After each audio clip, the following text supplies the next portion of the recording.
Greek philosopher Plato. As I walk the hallways, I hear, he said this, or she did that, and other such rumors, and can only think to myself, what is the point of this nonsense? Cases are mostly verbal, though there are still cases where the abuse gets to be physical.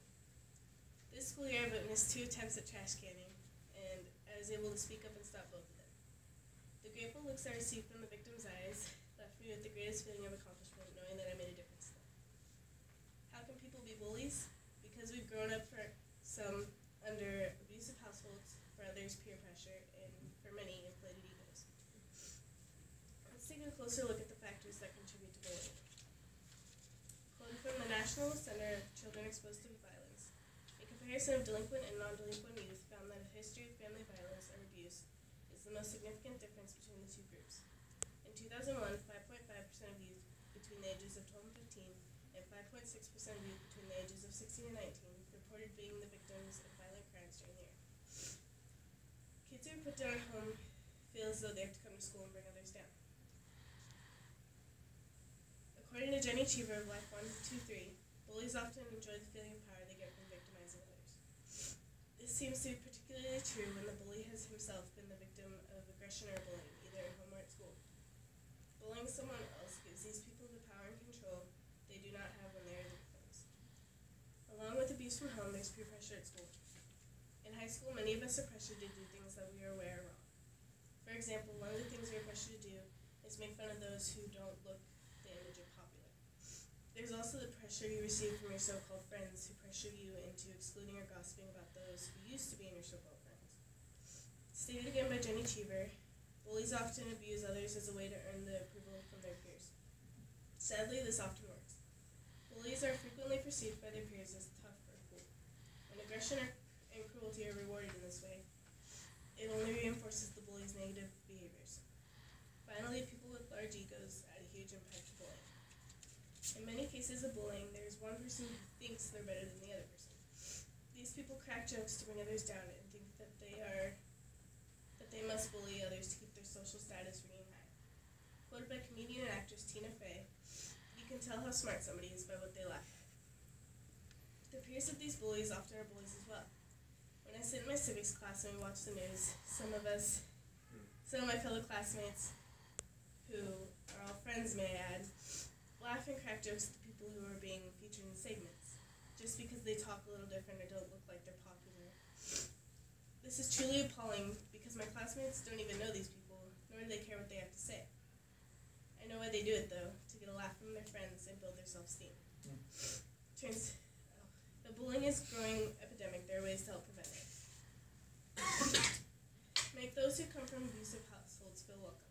By becoming more accepting towards these abused kids, you can open their eyes to the fact that not everyone is abusive.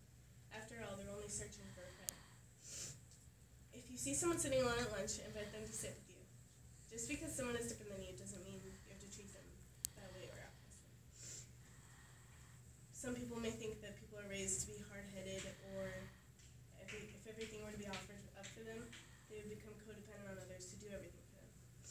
These people won't know how to fend for themselves when they reach the big world. The pressure most often comes from our friends. However, be aware that you always have the right to say no to things that make you uncomfortable. People think that if they say no to their friends, they'll lose their friends, or they fear standing alone.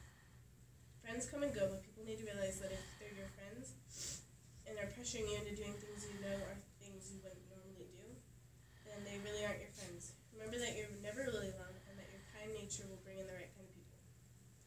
Finally, people with inflated egos really should go back to kindergarten, because that's where we learned everything that we need to know. Quoted by Robert Fulcum from A Guide to Global Leadership, wisdom was not at the top of the graduation school mountain, but there in the sandpile at school. If you have nothing nice to say, then don't say anything at all. Sharing is caring. Don't hit. Pleases and thank yous. Don't take things that aren't yours, etc. Quoted by comedian and talk show host Ellen DeGeneres, most comedy is based on getting a laugh at somebody else's expense, and I find that's just a form of bullying.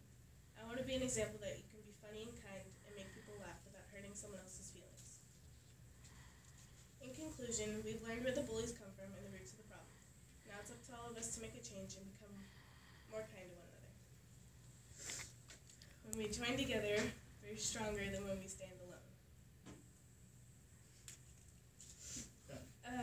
Wouldn't you enjoy going to school where no one cared what the latest gossip was or who gets best dressed? If we all came together as one, we can put bullying to rest and make this world an altogether better place to live. Always remember to never miss an opportunity to say a kind word. Very good.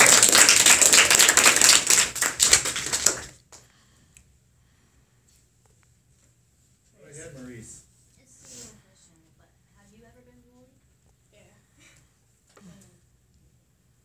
Have you ever been the bully? Yeah, I have.